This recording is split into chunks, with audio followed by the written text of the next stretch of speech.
മുഖ്യമന്ത്രിയുടെ മകളുടെ കമ്പനിയായ എക്സാലോജിക് 1.72 കോടി രൂപ സേവനം നൽകാതെ കൈപ്പറ്റിയതിന് തെളിവുണ്ടെന്ന് ആദ്യമായി SFIO കോടതിയിൽ. അന്വേഷണം റദ്ദാക്കണമെന്ന വീണ വിജയന്റെ ഹർജി പരിഗണിക്കവെയാണ് SFIOയുടെ വെളിപ്പെടുത്തൽ. CMRൽ 135 കോടിയുടെ ഇടപാടിലെ ദുരൂഹതയും അന്വേഷിക്കുന്നു. തൽക്കാലം നോട്ടീസേ ഉള്ളൂ, അറസ്റ്റില്ലെന്ന് കർണാടക ഹൈക്കോടതിയിൽ SFIO. കടുത്ത നടപടികളിലേക്ക് വിധി വരും വരെ പോകരുതെന്ന് കോടതി നിർദ്ദേശിച്ചെങ്കിലും അന്വേഷണം തുടരാൻ ഇത് തടസ്സമല്ല. ആവശ്യപ്പെട്ട രേഖകൾ SFIOയ്ക്ക് എക്സാലോജിക് നൽകണം. സഹാറ ഇടപാട് പോലെ തീവ്രതയുള്ളതല്ലെന്നും UAPA പോലെ SFIO കൈകാര്യം ചെയ്യുന്നുമെന്നുമുള്ള വീണയുടെ വാദം കോടതി അംഗീകരിക്കുമോ? നിർണായക ഘട്ടത്തിലൂടെ കേസ് കടന്നു പോകുമ്പോൾ നിയമസഭയിൽ പോലും ആരോപണം ഉന്നയിക്കുന്നത് തടസ്സപ്പെടുമ്പോൾ പ്രൈം ഡിബേറ്റ് ചർച്ച ചെയ്യുന്നു. വീണയെ രക്ഷിക്കാൻ സർക്കാരിന് കഴിയുമോ?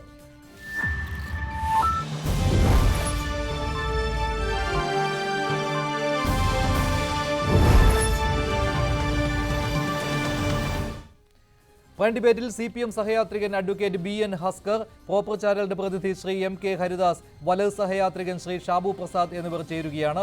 ഒപ്പം പരാതി നൽകിയ ഷോൺ ജോർജ് ടെലിഫോൺ ലൈനിൽ പ്രതികരിക്കും. ആദ്യം കർണാടക ഹൈക്കോടതിയിലെ നടപടിക്രമങ്ങളുടെ വിശദാംശങ്ങളുമായി ഞങ്ങളുടെ പ്രതിനിധി ഡാൻ കുര്യൻ ചേരുന്നു. ഡാൻ, അതിനിർണായകമായ ഒരു ദിവസമായിരുന്നുവല്ലോ ഇന്ന് വീണ വിജയന്. SFIOയുടെ അന്വേഷണം റദ്ദാക്കണമെന്നായിരുന്നു എക്സാലോജിക്കിന്റെ ഹർജി. പക്ഷേ ഇന്ന് കോടതിയിൽ നിന്ന് യഥാർത്ഥത്തിൽ ഒരു തിരിച്ചടിയല്ലേ വീണ വിജയൻ ഉണ്ടായിരിക്കുന്നത്? അന്വേഷണം തുടരാമെന്ന് തന്നെയല്ലേ കോടതി പറഞ്ഞിരിക്കുന്നത്? അറസ്റ്റ് പക്ഷേ ഉണ്ടാകാൻ പാടില്ല.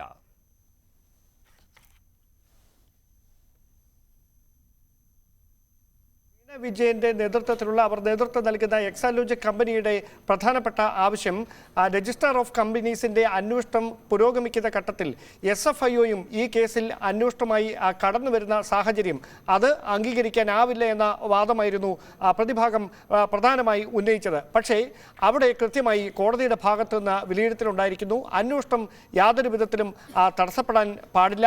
പക്ഷേ കടുത്ത നടപടികളിലേക്ക്, അതായത് അറസ്റ്റ് അടക്കമുള്ള കടുത്ത നടപടികളിലേക്ക് കടക്കാൻ പാടില്ല. ഇതിന്മേലുള്ള അന്തിമ വിധി വരുന്നതുവരെ, ഈ ഹർജിയിൽ അന്തിമ വിധി വരുന്നതുവരെ കടുത്ത നടപടികൾ ഉണ്ടാകാൻ പാടില്ല എന്നാണ് ജസ്റ്റിസ് നാഗപ്രസന്ന വാക്കാൽ ഉത്തരവിട്ടിരിക്കുന്നത്.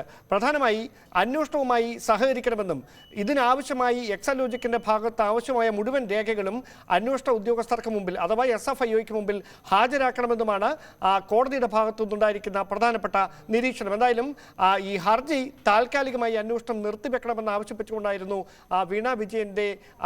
വീണ വിജയന് വേണ്ടി ഈ ഹർജി കർണാടക ഹൈക്കോടതിയിൽ നൽകിയത്. പക്ഷേ അതിൽ താൽക്കാലികമായെങ്കിലും ഒരു തിരിച്ചടി നേരിട്ടിരിക്കുന്നു ഈ ഘട്ടത്തിൽ എന്ന് വേണം നമുക്ക്. ഏറ്റവും പ്രധാനപ്പെട്ട കാര്യം, ഇതുവരെ SFIOയ്ക്ക് രേഖകൾ നൽകുവാനായിട്ട് എക്സാലോജിക് തയ്യാറായിരുന്നില്ലല്ലോ. അതുകൊണ്ടാണല്ലോ അന്വേഷണം തന്നെ റദ്ദാക്കണം, അന്വേഷണം നിയമവിരുദ്ധമാണ് എന്ന് പറഞ്ഞുകൊണ്ട് ഹർജിയുമായി കർണാടക ഹൈക്കോടതിയെ സമീപിച്ചതും. ഇനി പക്ഷേ ഈ രേഖകൾ നൽകാതെ രക്ഷയില്ല എന്നല്ലേ കർണാടക ഹൈക്കോടതിയുടെ ഇന്നത്തെ വാക്കാലുള്ള ഈ നിർദ്ദേശത്തിൽ പ്രതിഫലിക്കുന്നത്? മഞ്ജുഷ്, SFIOയുടെ അന്വേഷണം സാധാരണഗതിയിൽ നടക്കുന്നത് ഗുരുതരമായ അല്ലെങ്കിൽ ശതകോടികളുടെ സാമ്പത്തിക കുറ്റകൃത്യങ്ങൾ, ക്രമക്കേടുകൾ നടന്നിട്ടുള്ള കേസുകളിലാണ്. അത്തരമൊരു ഏജൻസിയെ കൊണ്ട് എന്തിനാണ് രജിസ്ട്രാർ ഓഫ് കമ്പനീസിന്റെ അന്വേഷണം നിലവിൽ പുരോഗമിക്കുന്ന എക്സാലോജിക്കിനെതിരെ വീണ്ടും അത്തരമൊരു ഗൗരവതരമായ കേസുകൾ അന്വേഷിക്കുന്ന SFIOയെ എന്തിന് അന്വേഷണത്തിനായി അവിടേക്ക് എത്തിച്ചു എന്ന പ്രധാനപ്പെട്ട ചോദ്യമായിരുന്നു പ്രധാനമായും എക്സാലോജിക്കിന് വേണ്ടി. ഞാനൊന്ന് ഇടപെടുകയാണ്. ഇപ്പോൾ പരാതിക്കാരനായ ഷോൺ ജോർജ് ടെലിഫോൺ ലൈനിൽ ചേരുകയാണ്. ശ്രീ ഷോൺ ജോർജ്, കർണാടക ഹൈക്കോടതിയുടെ ഇന്നത്തെ നിർദ്ദേശം അത് താങ്കളൊന്ന് വിശദീകരിക്കാമോ? ഞാൻ മാധ്യമങ്ങളിൽ നിന്നും എനിക്ക് ലഭിച്ച വിവരമേ എനിക്കുള്ളൂ. എങ്കിൽ പോലും അന്വേഷണവുമായി സഹകരിക്കണം എന്നുള്ള ഒരു നിർദ്ദേശം തന്നെയാണ് ഇന്ന് എക്സാലോജിക്കിന് കൊടുത്തിട്ടുള്ളത്. കടുത്ത നടപടിയിലേക്ക് പോകുമോ എന്നൊരു ചോദ്യം കോടതി ആരാഞ്ഞു. കാരണം അത് പരാതിക്കാരിയുടെ ആവലാതിയും അത് തന്നെയായിരുന്നു. അതുകൊണ്ട് തന്നെ അറസ്റ്റിലേക്ക്, ജാമ്യമില്ലാത്ത രീതിയിൽ അറസ്റ്റിലേക്ക് പോകുമെന്നുള്ള ഭയപ്പാട് എക്സാലോജിക്ക് അല്ലെങ്കിൽ എക്സാലോജിക്കിന്റെ ഡയറക്ടറായ വീണ ഇന്ന് അവിടെ പ്രകടിപ്പിച്ചു. അപ്പൊ ആ ചോദ്യത്തിൽ അന്വേഷണത്തിന്റെ പ്രാരംഭഘട്ടത്തിൽ ഒരു അന്വേഷണ ഏജൻസിക്ക് ഒരാളെ അറസ്റ്റ് ചെയ്യും എന്നെങ്ങനെ പറയാൻ കഴിയും? അപ്പോ ഉത്തരവ് വരുന്നവരെ, കോടതിയുടെ ഉത്തരവിന് വേണ്ടി റിസർവ് ചെയ്തിരിക്കുകയാണ്. ആ ഉത്തരവ് വരുന്നവരെ കടുത്ത നടപടികൾ പാടില്ല. എന്നാൽ തന്നെയും അന്വേഷണ ഏജൻസി എന്ന നിലയിൽ SFIO ചോദിക്കുന്ന മുഴുവൻ ഡോക്യുമെന്റ്സും കൊടുത്തിരിക്കണം എന്ന് തന്നെയാണ് ഉത്തരവെന്നാണ് ഞാൻ മനസ്സിലാക്കുന്നത്. ഷോൺ, മറ്റൊരു കാര്യം എന്ന് പറയുന്നത് ഈ വാദത്തിനിടെ ഒരു പ്രധാന കാര്യം അഡ്വക്കേറ്റ് ദത്താർ പറഞ്ഞിരുന്നുവല്ലോ. അദ്ദേഹമാണല്ലോ എക്സാലോജിക്കിന് വേണ്ടി ഹാജരായത്. അദ്ദേഹം പറഞ്ഞ ന്യായം എന്ന് പറയുന്നത് SFIO അന്വേഷിക്കേണ്ട രീതിയിലുള്ള തീവ്രത ഈ കേസിനില്ല എന്നല്ലേ. അതായത് ഈ സഹാറ ഇടപാടുകൾ പോലെയുള്ള വലിയ കേസുകൾ അന്വേഷിക്കേണ്ട ഏജൻസിയാണ് SFIO. പക്ഷേ ഇവിടെ അങ്ങനെയുള്ള ക്രമക്കേട് അല്ല, അങ്ങനെ നടന്നിട്ടില്ല എന്ന് അദ്ദേഹം പറയുകയുണ്ടായി. പക്ഷേ അതിന് മറുപടിയായിട്ട് കേന്ദ്രം നൽകിയ വിശദീകരണം എന്ന് പറയുന്നത് ഈ 135 കോടിയുടെ ക്രമക്കേട് നടന്നു, അത് CMRLന്റെ ഭാഗത്തു നിന്നാണ്. മാത്രമല്ല CMRLന്റെ ഇടപാടുകളിൽ പലതിലും ദുരൂഹതയുണ്ട് എന്ന്. അത് പര്യാപ്തമാണോ? അതിനെക്കുറിച്ച് താങ്കൾ എങ്ങനെയാണ് വിലയിരുത്തുന്നത്? രണ്ട് കാര്യം, അതിന് ഉത്തരം രണ്ടാണ്. ഒന്ന്, സഹാറ പോലെയുള്ള ഒരു വലിയ ഇടപാടല്ല എന്ന് ആരാണ് പറയുന്നത്? തോട്ടപ്പള്ളി സ്പിൽവേയുമായി ബന്ധപ്പെട്ട് അവിടെ സമരം 1000 ദിവസം തികയാണ് ഈ മാർച്ച് 3-ാം തീയതി, മാർച്ച് 5-ാം തീയതി. അപ്പോ 10-15 വർഷങ്ങളായി ആ തോട്ടപ്പള്ളി സ്പിൽവേയിൽ നിന്നും വാരിക്കൊണ്ടുപോയ ഇലുമിനേറ്റിന്റെ വാല്യൂ 40,000 കോടി രൂപയിലധികമാണ്. ഇനി അത് മാറ്റിവെച്ചോളൂ. ഇപ്പോ ഇവര് പറയുന്നത് ഇത് വളരെ നിസ്സാരമായ 1,72,00,000 രൂപ മാത്രമുണ്ടെന്ന് പറഞ്ഞു. ഇവിടെ 2019 വരെയുള്ള കണക്കാണിത്. അതിനുശേഷം 5 വർഷം കഴിഞ്ഞിരിക്കുന്നു. ആ 5 വർഷത്തിനിടയിൽ ഈ 2023 എന്റെ റിട്ട് കൊടുത്തതിന് ശേഷം 2023 ഡിസംബർ മാസം 18-ാം തീയതി വരെ അനധികൃത ഖനനം അവിടെ നടന്നിട്ടുണ്ട്. ഡിസംബർ മാസം 18-ാം തീയതിയും ഡിസംബർ മാസം 27-ാം തീയതി ഇറങ്ങിയ 2 ജിയോ ഞാൻ ഹൈക്കോടതിയെ സമീപിച്ചതിന് ശേഷം അപകടമാണെന്ന് മനസ്സിലാക്കി ഇറക്കിയ 2 ജിയോയിലൂടെയാണ് അവിടെ ഖനനം നിർത്തിയത്. അപ്പൊ ഈ കാലഘട്ടത്തിലെല്ലാം നടത്തിക്കൊണ്ട് നിന്ന ഖനനത്തിന്റെ വാല്യൂ വന്നാൽ സഹാറ പിണറായിയുടെ മുമ്പിൽ ഒന്നുമല്ല എന്ന് പറയേണ്ടി വരും.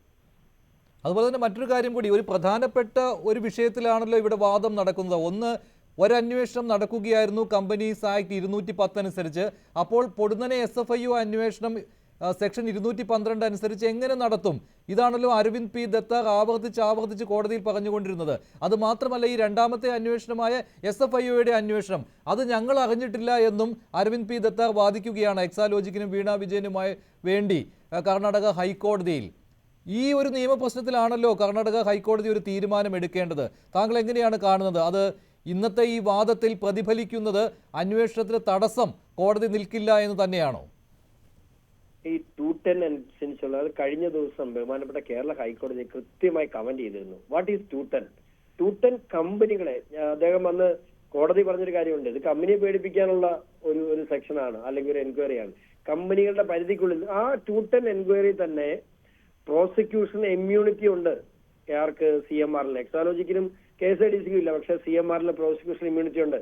അങ്ങനെ നിൽക്കുന്ന ഒരു സാഹചര്യത്തിൽ ഇവിടെ നിന്നും ഈ സാധാരണക്കാരനെയും പാവപ്പെട്ടവന്റെയും ഈ നാടിന്റെയും സ്വത്ത് കൊള്ള ചെയ്ത് ഇവിടുത്തെ രാഷ്ട്രീയ നേതാക്കളും ഇവിടുത്തെ ട്രേഡ് യൂണിയനുകളും ഒക്കെ കൈപ്പറ്റിയിട്ടുണ്ടെങ്കിൽ ആ പണം എവിടെ പോയെന്ന് അന്വേഷിക്കണ്ടേ? അത് അന്വേഷിക്കണമെങ്കിൽ 210 അനുസരിച്ചുള്ള എൻക്വയറി പറ്റില്ല, 212 വേണം. അതാണ് എന്റെ ആവശ്യം. അതാണ് കോടതി അംഗീകരിച്ചതും, അല്ലെങ്കിൽ ഇപ്പൊ മിനിസ്ട്രി അംഗീകരിച്ചതും, ഇപ്പൊ ഓർഡർ അനുസരിച്ച് അന്വേഷണം നടക്കുന്നതും. ഒരു കാരണവശാലും അവർ പറയുന്ന ആ വാദം നിലനിൽക്കില്ല.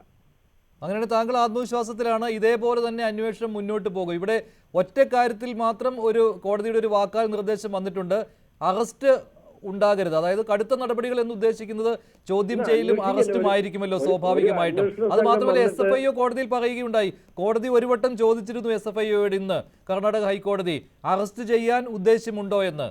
അപ്പോൾ SFIOയുടെ അഭിഭാഷകൻ പറഞ്ഞ കാര്യം എന്ന് പറയുന്നത് തൽക്കാലം നോട്ടീസ് മാത്രമേ അയച്ചിട്ടുള്ളൂ എന്നാണ്. അപ്പോൾ അറസ്റ്റ് തൽക്കാലം ഉദ്ദേശിച്ചിട്ടുമില്ല SFIO എന്ന് തന്നെയല്ലേ? അപ്പോൾ ഒരു തിരിച്ചടി എന്തായാലും SFIOക്ക് കോടതിയിൽ നിന്ന് ഉണ്ടായിട്ടില്ലല്ലോ. SFIOക്ക് എവിടെയും ഇത് ഒരു അന്വേഷണത്തിന്റെ പ്രാരംഭ സ്റ്റേജിൽ ഒരു കോടതി ഇതിലും മാന്യമായിട്ട് എങ്ങനെയാണ് അന്വേഷണ ഏജൻസിയോട് ഇടപെടുക?